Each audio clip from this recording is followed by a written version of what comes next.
We are joining this trial live, so if any of you wonder why the feed is a little bit glitchy, it's not great, it's just because of the courtroom and the actual courthouse and some of the reception isn't great. So we're going to continue to cover this live.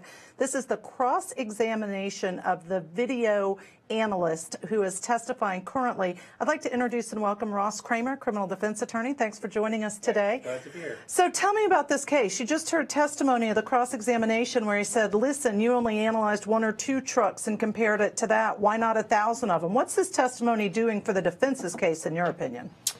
I don't think it's helping the prosecution's case, I'll tell you that. You know, the whole case seems a little bit weak, but this in particular, where it's a very common type of truck, they couldn't find anything unique on it. They couldn't find bumper stickers, window stickers, any kind of damage to the car that they could link to the actual defendant's car here.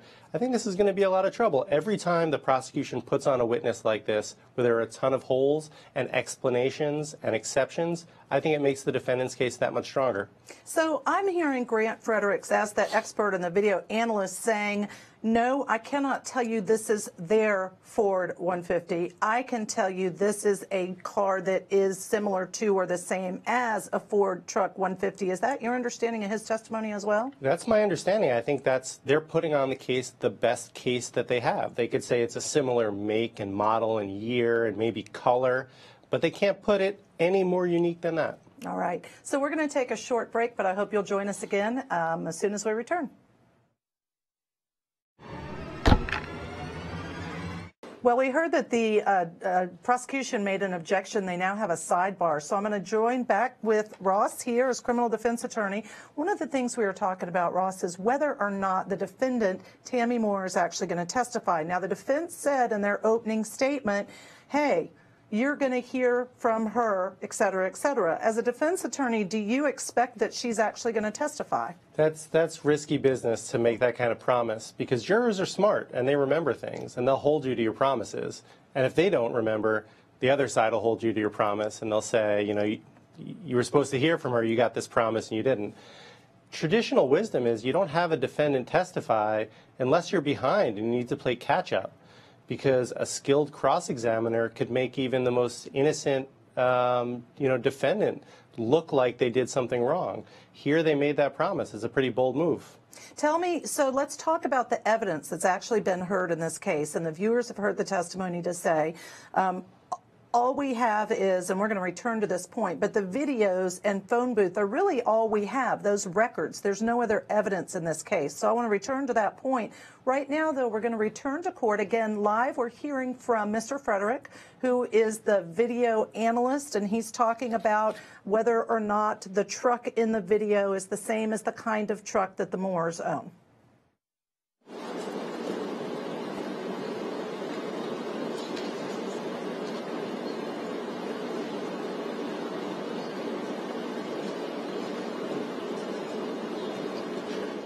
That's the fun and excitement of live trials. As we went back to trial, they went back to another sidebar. So I'm going to follow up with the question we were just talking about. The evidence in this case, Ross, do you think that there's been enough evidence to put it together to say, yes, they actually kidnapped this woman? I mean, I don't think so at this point. I mean, we saw what happened in her husband's trial, where there was a hung jury. They're trying to do the same thing here. And what surprises me most is they don't seem to even have a theory of specifically what happened to this woman. Was she taken somewhere? Was she killed? They don't have a body. They don't have a murder weapon. They don't have forensics. They don't have DNA evidence. They don't have blood. And what strikes me the most, like I just said, they don't even seem to have a theory. They're willing to embrace the fact that they're not sure. They don't know what happened, but they believe something nefarious happened. That's very tough to prove beyond a reasonable doubt. And in fact, in this case, I haven't heard anything indicating in the opening statements that there are any witnesses. So we're not going to have any witnesses testify about they saw something nefarious. Remember, this is the highest burden in American law. This is beyond a reasonable doubt. You have to convince 12 jurors all to agree that a certain thing happened here to this woman, and I don't think they're putting it together yet. All right, so let's hear what the defense is going to say on the cross-examination. I do want to note the defense is really continuing to ask a lot of very technical questions of this witness. So remember, this witness is the one who analyzed the video from the 2 neighbors' surveillance. So we're going to return to the live testimony now. So you've been watching the live trial of South Carolina versus Tammy Moore, who was charged with the conspiracy to kidnap and kidnapping. And that trial has now stopped for the day. They're going to take a break through the weekend. We will resume trial 9:30 Monday morning. At least that's when they say trial is going to resume. Assuming they do and assuming the feed works well in that particular courthouse, we will be covering it here on Law and Crime, and I hope that you will join us. Now stay tuned for the top crime stories. Here are today's top crime stories trending on Law&Crime.com and across the country. A New York man is under arrest after authorities reportedly uncovered his plot to blow himself up in Washington, D.C. on Election Day. 56-year-old Paul Rosenfeld allegedly built a 200-pound explosive device in the basement of his home and planned on detonating it on the National Mall to draw attention to the Sortition political belief, which advocates for the random selection of government officials. Roosevelt is now charged with unlawfully manufacturing a destructive device and interstate transportation and receipt of an explosive. 3 teens in Tennessee will be charged as adults for the brutal killing of an elderly laundromat worker, which was caught on camera. The teens, 15-year-old Javon Brody, 14-year-old Tavares Harrison, and 15-year-old Harrison Smith, reportedly attacked 71-year-old Ted Cook while he worked at a laundromat in Clarksville. Police say the teens only made off with $34 in coins after fatally beating Cook. Now the teens face first-degree murder charges as well as aggravated robbery and theft of property. A man in Oregon was caught on camera trying to grab an officer's service weapon during his trial in a Lincoln County courtroom. 27-year-old Scott Patrick Lemon can be seen quickly standing up and unsuccessfully lunging for the gun of a Newport police officer before being tackled to the ground by another officer. Lemon is on trial for allegedly robbing 2 guests at a beachfront condo in Newport with a fake gun. Lemon now will face additional charges for the scuffle. Those were today's top crime stories. I'm Anthony Velez for Law and Crime. So let's talk about that last story. I don't know if any of the viewers remember, but there was a Brian Nichols, and I'm joined by Ross Cramer. Brian Nichols was in Atlanta, and he actually escaped while he was in the holding cell in the courtroom. He did the same thing, but he actually got the gun and killed the judge, members of the staff, and it was a huge manhunt, and he was finally captured. So how do you feel about whether or not, in this particular case, the defendant should have been shackled so he could not have tried to get the gun, or if it means that he shouldn't have been shackled because that creates somewhat of a bias?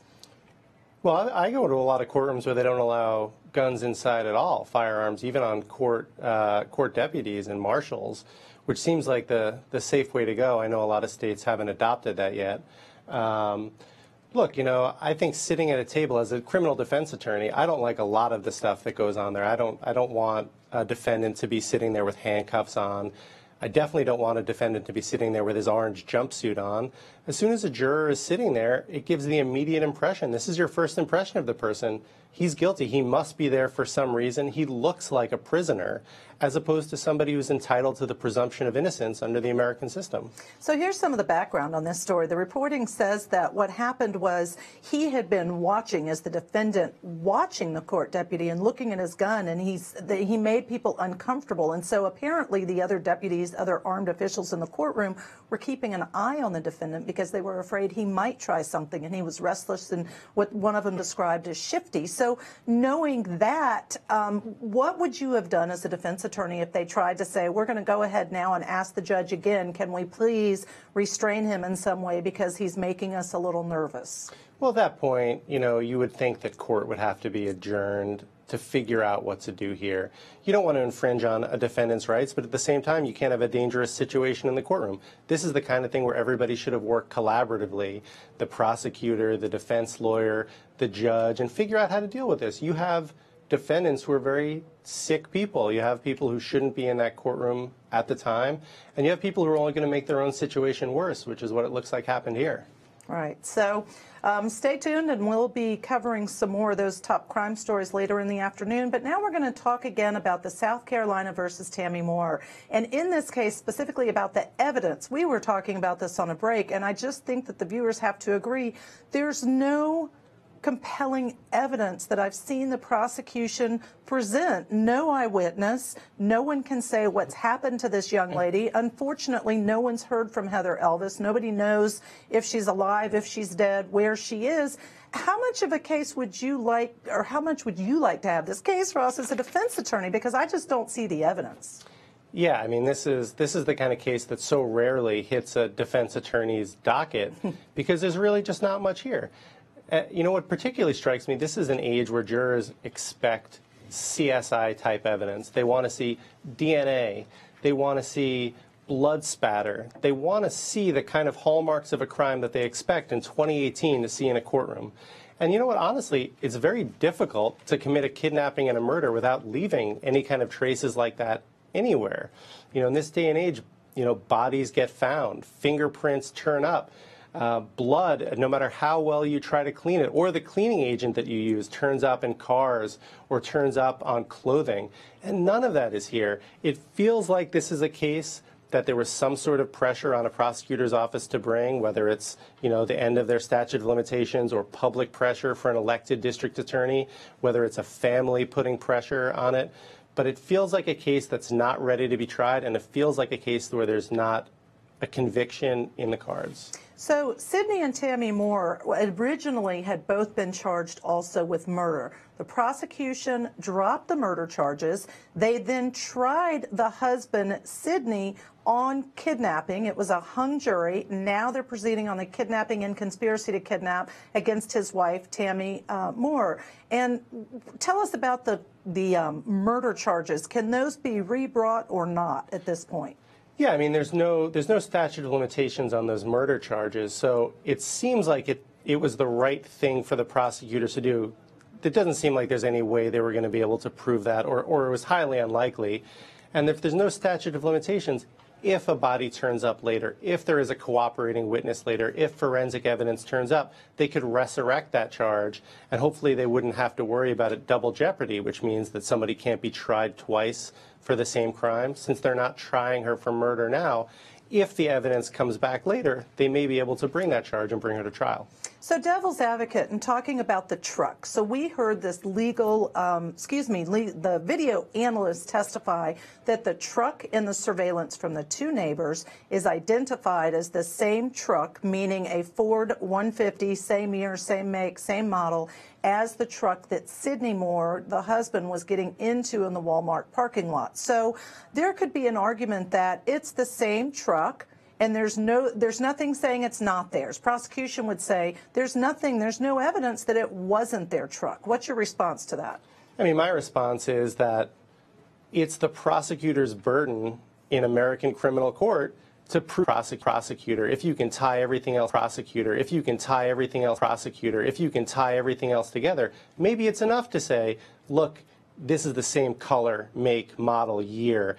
And we're going to show you all this other evidence that puts these people there, that shows exactly what happened. Here, this standing alone, it's a pretty weak piece of evidence. You heard the defense lawyer cross-examining on how common this truck is. It's one of the best-selling, Ford pickup trucks out there. There are a lot of these on the road. There may have been a lot of these in the area. And it's the prosecutor's burden to show that that is the truck beyond a reasonable doubt, and that this crime was committed. I don't think they've done it so far. But isn't it hard to say, well, that's just a coincidence, that truck, when they have the evidence that, first of all, they thought that, or Tammy Moore had understood or thought that the Heather Elvis, the mistress of her husband, was pregnant. We have that evidence. We have payphone records, and those payphone records are showing phone calls to and from that particular payphone by the victim.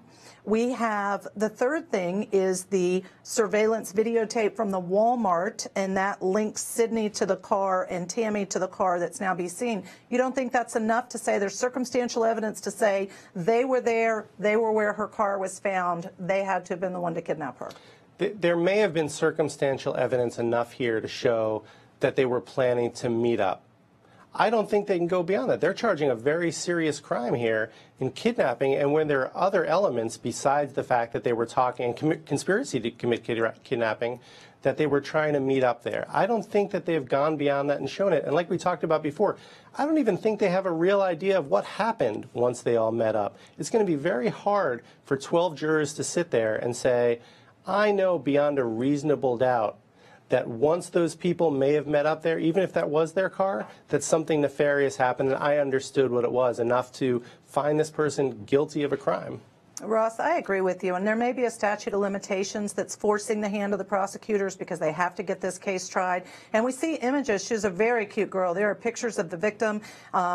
Really an awful case because we don't know where she is 5 years. This was 5 years ago, so she's now been missing for 5 years. And so I do think all of us certainly feel like, unfortunately, something has happened to her. There's some reason nobody's heard from her. But is there enough evidence? And I would love those in the chat room who have been viewing to add what they think, because I'm having a hard time seeing that there's enough evidence in this case for a jury to find unanimously beyond a reasonable doubt that this crime actually happened and that these two individuals kidnapped her. So stay tuned. We're going to find out. Any other thoughts, Ross, on the trial in terms of your perspective and how the defense is doing?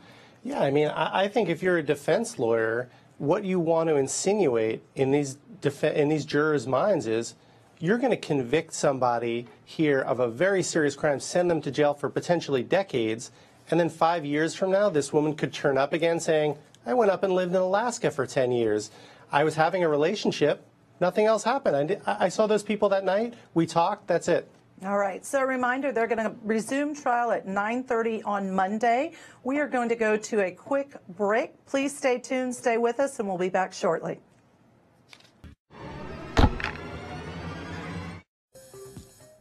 Welcome back. As a reminder, South Carolina versus Tammy Moore is on break for the weekend. They broke early today. We are expecting that they will resume trial at 9:30 a.m. on Monday morning, and as long as the feed cooperates, Law&Crime will be covering that. So let's return. I'm happy to have Ross Cramer here as our special guest and talking about this case. When we were listening to the direct and cross-examination of the video analyst, let's talk about the cross-examination. I felt like the defense attorney went on and on and on and continued to ask questions about all the little technical pieces of the timestamp and the color and the black and the white and the headlights and all of those things. Now, do you think that was necessary given the testimony on direct that, well, this is the same truck, same kind of truck, I can't say it's their truck? Yeah, look, I mean, let's start with the premise first. I think cross-examination is the hardest thing to do at a trial. You don't know in a criminal trial what the direct testimony is going to be. Even of an expert, you can't be really sure. And you're standing up there and trying to get everything you need to do because you only get one crack at a witness. You can't examine them beforehand. You can't meet and interview them. But I think you're right. There's a law of diminishing returns. The beginning of the cross-examination seemed very strong here, where he was getting the witness to admit that it wasn't necessarily the same truck. It was just one with the same general characteristics. But then he kept going and going and going. And yeah, after a while, jurors are very smart and juries are very guarded of their time. I think a juror was probably sitting there after a while saying, he got what he needed to get out of this guy. Why is he still asking questions? Why is he letting this witness talk for 30 seconds or a minute at a time instead of scoring his points and sitting down? So bottom line, in your opinion, is that going to affect a jury's decision at the end of the day? I don't think so. I mean, you see that jurors take notes. You see the jurors pick up on the high points. Jurors are pretty smart.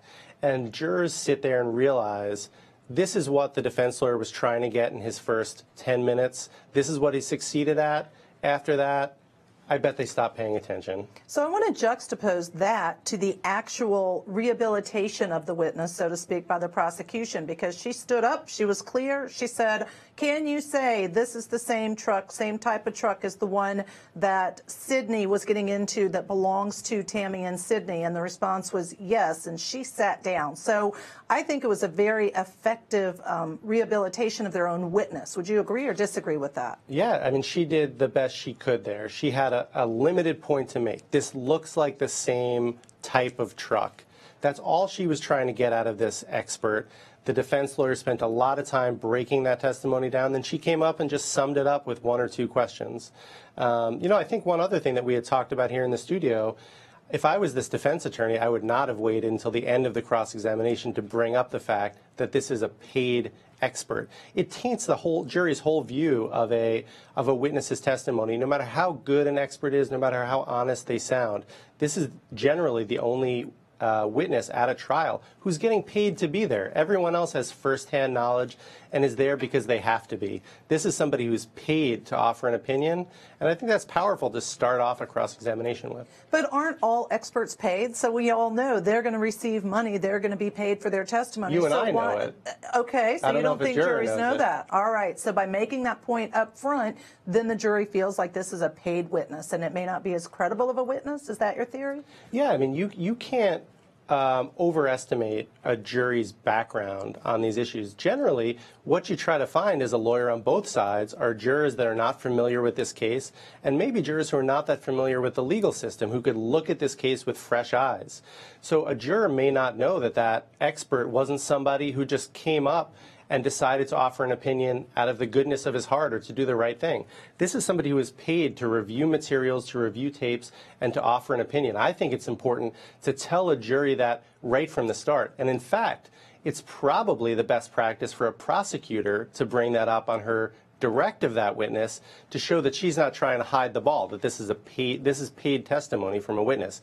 I don't know if she did in this case, but certainly the defense lawyer effectively brought it up. I just would have done it sooner. So I want to juxtapose that testimony that was paid with somebody who really was doing something out of the good of her heart and being a good Samaritan. This is pre-recorded testimony, and this is from the neighbor, Miss Ayland. I'm sorry, I never say her name correctly. Miss Ayland. And she apparently heard that there'd been this crime through a friend on Facebook. She then Googled it, found out all the information, and realized it was right down the street.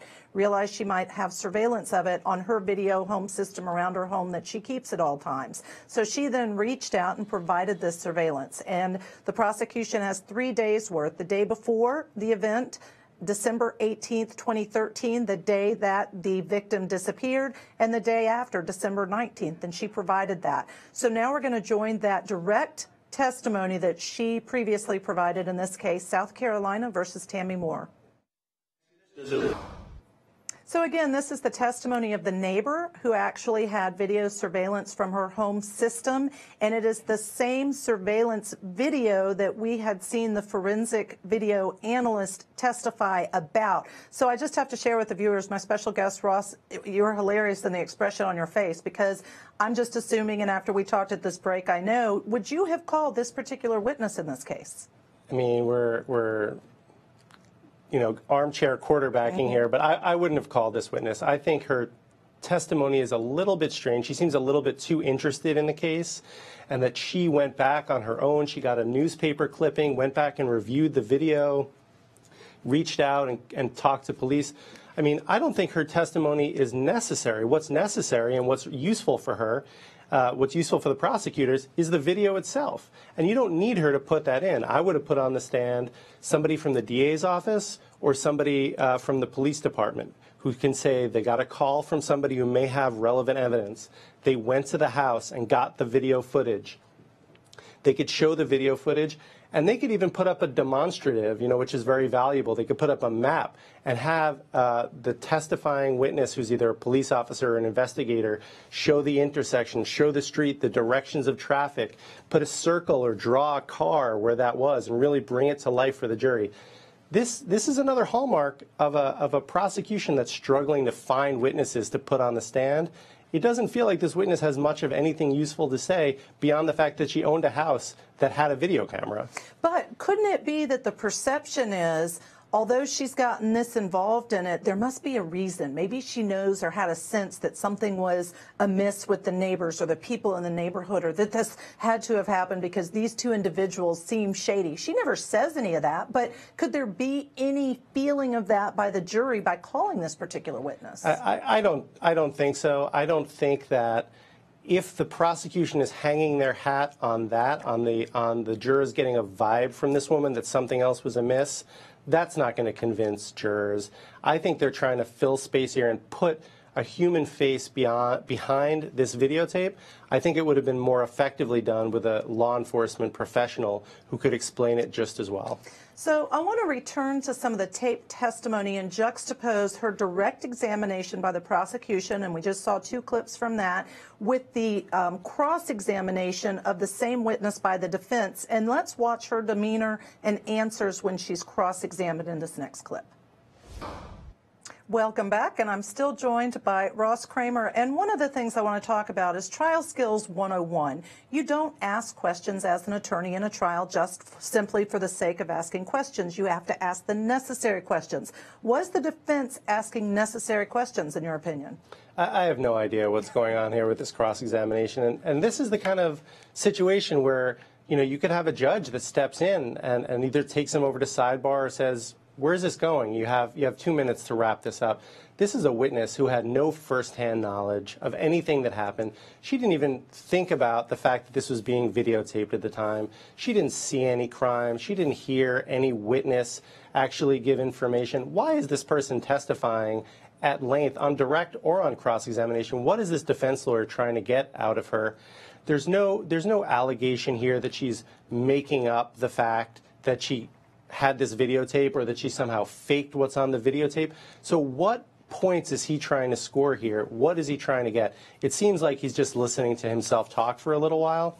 The only thing I think that's valuable is that you saw in some of the clips that she had a different demeanor on her direct examination and her cross-examination. So that's one of the things as a defense attorney I always tell jurors to look for.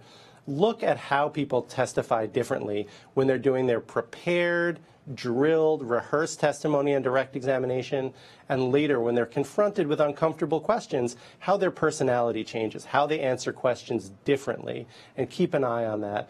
But honestly, you're not going to score points off a witness who doesn't really know what happened in this case in the first place. But if I see a witness that becomes more combative, annoyed, that's how I would describe how she starts to act on cross-examination, I would be worried that the jury is going to notice that and hold that against the defense, and therefore maybe the defendant, because they feel like they're beating up on this woman who doesn't know anything else. Have you ever seen that happen in your experience? I mean, it's possible. This isn't a vulnerable witness, though. Certainly you can make mistakes like that as a cross-examiner when you have, someone who may be the victim of a crime or somebody who is elderly or very young. And certainly a jury pays attention and the jury has feelings and holds it against the questioner if they go too far. This is just a neighbor. She doesn't seem like she's being put on the grill here. And yet still she starts to get testy over having to answer questions, which kind of begs the question, why is she here in the first place? Right. So please join us after this break. We'll be returning in a few minutes. Before we return to some of the testimony we're going to replay, Ross, I have to ask, in this case, is the defense working too hard? Do you think they have a slam dunk case? Because there's just not a lot of direct evidence saying that Tammy and her husband, Sidney Moore, did this. I think they're working harder than they need to in this case. I think this defense lawyer has a very good chance to win this case just by showing up and giving an opening and a closing statement and the bare minimum of cross-examination.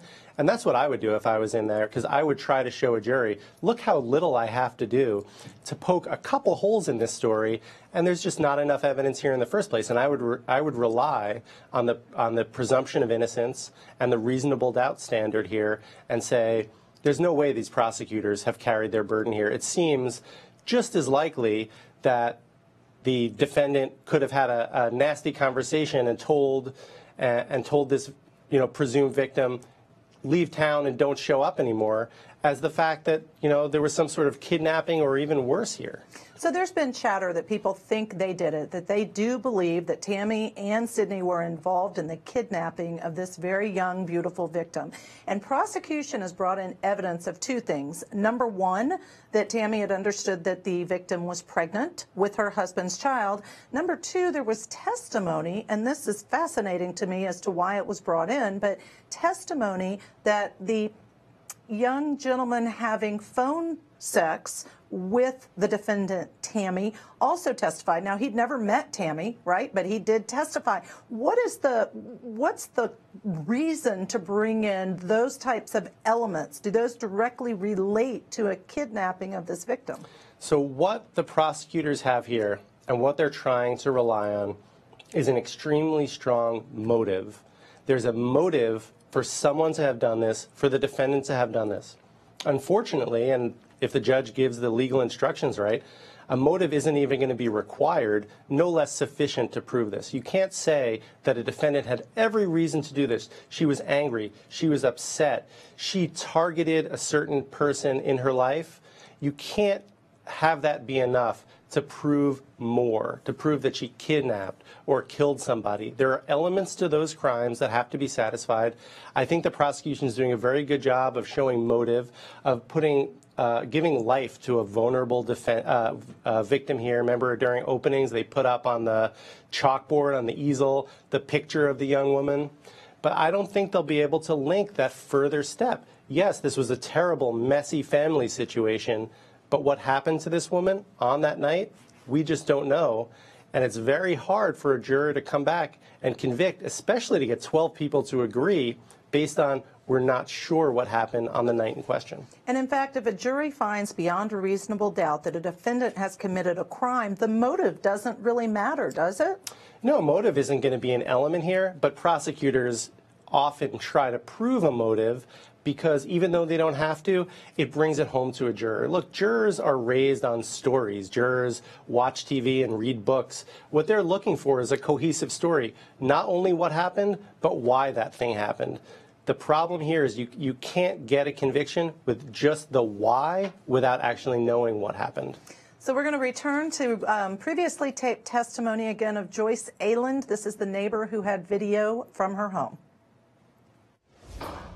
So now we're hearing questions of Joyce Ayland, and again, she had the video surveillance from her home surveillance system about the trees, and specifically 2013 pictures. The trees apparently, according to the testimony, look fairly similar to as they do in 2018, and so the defense is making this point of how can the trees look the same? What does this have to do with the price of tea in China when it relates to this case? I'm going to ask my expert. Why are they discussing this, in your opinion? This whole cross-examination is a mystery to me. I mean, maybe the defense lawyer is trying to say that this video wasn't taken at the time that it purported to be taken. I don't think there could be any realistic allegation that this woman was faking the video on here. You have forensic analysis done of a video and can tell when it was created, when it was downloaded. This feels like a waste of time. They're attacking the credibility of a witness who's not an eyewitness, who wasn't there, who didn't hear anything, who didn't see anything. All she did was buy and install a video camera in her house because there had been some other robberies and let it sit there until she decided that there may be something useful on that video camera. What is the point of trying to challenge her and attack her on it? So let's talk about all the trials that we cover here on Law and Crime. Frequently you see them being handled very differently by the actual judges. And from my perspective as a sitting judge, I have to run my courtroom and I have to be the one to say this is how long you get or you don't get or how long we're spending on this particular trial. I know that you practice all over the nation. Do you find substantial differences in different courts depending if it's state, federal, a different state? Absolutely. I don't know that you can make any rules about state by state, but definitely judge by judge. And it always behooves practitioners before they go into courtroom to understand who the judge sitting on that trial is going to be. I've been in cases where a judge will sit there and let you try your case, which means basically allow you as either the prosecutor or the defense lawyer to have free reign in the courtroom and do what you want to do. I've had other judges who actually sit there from where they're sitting and question the witnesses themselves. It's a very different experience. Right. Well, we are going to continue to analyze this trial. It's a fascinating trial because I do feel like if you've been watching the testimony, you may question why this case is being presented because there's just not a lot of evidence, even if you think that this particular defendant did it. Please join us after we return from this short break. So that was direct testimony from the forensic video analyst. And I got to tell you, Ross, I'm kind of changing my mind hearing this. So let's talk about some of the specifics he testified to. He reviewed video from September 17 to January 18. And over that month's duration time, more than months, he saw 1,400 cars on the video, 3,900 trucks on the video. And he was able to say that out of all those vehicles, there was only one that was specific to the 2013 Ford 150 truck owned by Sydney and Tammy Moore. So to me, that narrows it down to say there goes their vehicle traveling in the direction of the landing. Yeah, so I think there are a couple of points here if you break it down from hopefully what the jurors will be doing later. Maybe if this case was, and the ultimate issue in this case was, were these defendants driving down that road on a certain date at a certain time? If that was the ultimate issue that these jurors had to retire and deliberate and decide, there may be enough here, even though I think that this testimony isn't perfect by any means, because there's no way to tell that that was their car, just that that was a similar make and model. But at the end of the day, that's one building block. Then you still have to prove that something happened once that car arrived on Peachtree Landing, the destination. I don't think that they're going to be able to go that extra step that takes this from they may have been there to this is what happened, there was a crime that we're going to prove. So, yeah, I mean, I don't think this testimony is terrible. I think it's very limited, but it's a circumstantial building block that the prosecutors can't rely on by itself. They have to build off of. Okay, let's talk about building off of that. So when we get to the scene where Heather Elvis's car was found, there's been no testimony, no indication that there's any forensic evidence. There's no blood, some of the things you pointed out on a break. So isn't it safe to assume that Heather Elvis must have known whoever she saw or met there? Because otherwise, there might have been a struggle, might have been blood. If you don't have any of those elements, is it safe to assume that she must have known them, and she did know Tammy and Sydney? Look, I don't even think that's safe to assume by a civil burden of proof, a preponderance of the evidence. When you're talking about beyond a reasonable doubt, you have to know what happened there. You have to have evidence of what happened. You have to have somebody who saw something, somebody who talked about it, somebody who heard something. You have to have some sort of physical evidence beyond what I expect the prosecution is going to show here to meet that really high burden under American criminal law. All right, so I have been having some fun because I don't disagree with anything that Ross has said. I think that's the reality of this case. But keep in mind, trial is not finished. We don't know what the rest of the testimony is going to be. We do not know for certain whether or not the defendant's going to take the stand, although in opening, the defendant's attorney did indicate that the jurors would hear from her. So it remains to be seen where we stand at the end of this trial. And of course, nobody ever knows what a jury's going to do and what verdict they're going to reach. So we are going to return now to the direct examination. Again, this is of the forensic video analyst who's been testifying on cross-examination. Well, now it's getting interesting and mysterious because Mr. Fredericks just testified. Remember, he's the one that analyzed the video with the vehicles going by the surveillance camera. And he was able to determine, based on his testimony, that the truck in the video that he says is the same year as the Ford 150 truck that the defendants own and drive, and Heather's cell phone, Heather's the victim's cell phone, were moving in the same direction towards Peachtree Landing. What significance is this, Ross, in all of this trial? Well, I'll give you the first piece of significance is that this defense lawyer does a lot of cross-examining, but he doesn't do a lot of objecting, because I don't understand how a forensic video analyst looking at a home video of a car moving across the street could talk about cell site records of a phone that may have been in a victim's purse and was traveling somewhere else. It seems like if a defense lawyer would have objected here, or if a judge would have stepped in and said, this is outside the expertise of this witness. If you want to put on someone else to put those two things together, you can do that. But I don't know how this witness testifies about where the cell phone's moving. But that's number one. Look, again, I think he is putting together part of this case. But it still seems to me as a juror, I would be sitting there, and as a defense lawyer, I'd be ready to argue that it's just as likely if those two individuals converged there that they were there to have some kind of romantic encounter or have a fight or have an argument, and they went off in their separate directions, just as likely as it would be that there was some sort of kidnapping here. And I don't think that the prosecutors can prove, and I don't think they're even going to try to prove based on their opening statements, what happened there after those two people met. And that's right. Remember that Heather, the victim, and Sydney, this defendant's husband, were having an affair. So please stay tuned and join us after this short break. We'll be right back. So it's always easy to Monday night quarterback, and none of us as attorneys want to do that to other attorneys. But I have to ask, Ross, because we've been talking about the difference between the prosecution and defense in this case.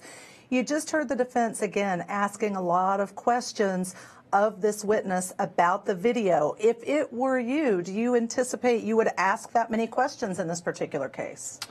I think my strategy as a defense lawyer would be to show that I don't have to do that much to show that there isn't guilt beyond a reasonable doubt here. I would not spend an hour cross-examining this witness when I could do it in 15 or 20 minutes. And at the end of the day, I would say, you know, you have these scattered witnesses with scattered circumstantial facts here. They haven't put their case together. And look, I didn't even have to work that hard to show that to you. This guy seems like he's pushing. I think jurors are either going to take one of two avenues. They're either going to get a little bit annoyed at it, or they're going to stop paying attention. And neither of those is really ideal for a lawyer in a case. Okay, so talking about strategy in a case, one of the things that we know is that there was a motion filed with the Supreme Court of South Carolina asking that court order that allow these two cases, the one against Tammy and the one against Sydney for kidnapping, be consolidated. So, Ross, strategy-wise, why would you want these two kidnapping cases of husband-wife consolidated or not? Which way would you go?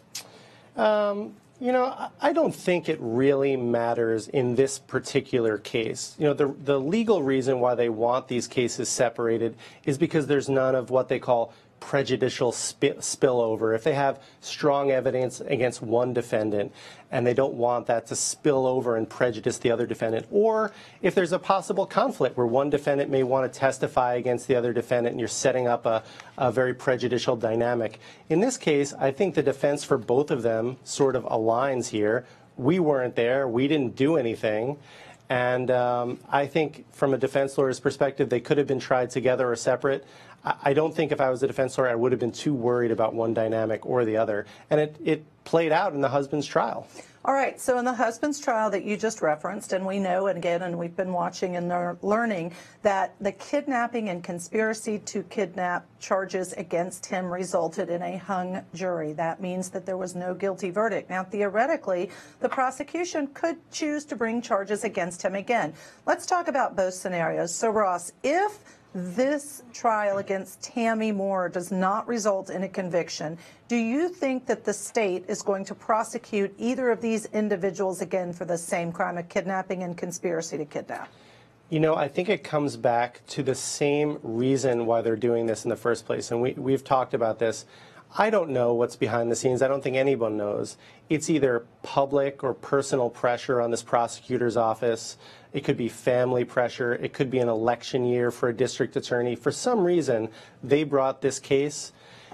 You know, even where there's a hung jury, it's tempting, I think, for a prosecutor in a case like this, a weak case, to say, look, family, public, we sent this to the jury. There's no conviction here. We did what we feel we have to do. We're wasting public resources to do this again. If someday we have better evidence, maybe a murder charge will be appropriate. But right now, I don't know that they'd waste the resources to retry these cases if this one doesn't result in a conviction. And remember, if this one results in an acquittal, they can't retry it because that's a double jeopardy issue. Right. So what if it results in a conviction? Do you think they necessarily are going to go after the husband, Sydney Moore, again for the kidnapping and conspiracy charges in that case? I think so. I think they'd try to take a second bite at the apple because they would compare the two trials and say, what went wrong at that trial? What went right here? What could we do to mirror this trial and our success in the other trial? I don't think that this trial is going to go that way, so I don't think they're going to have that opportunity. But also remember, the husband is in jail for 10 years now. He has a 10-year sentence on obstruction, so that may weigh into the decision. And the other thing we want to remember is regardless of who did or didn't do it or isn't convicted, Heather Elvis has been missing for 5 years. Her family does not know where she is or what's happened. So certainly hearts and prayers to that family. So I'm going to be signing off tonight for the end of the Friday here on Law & Crime.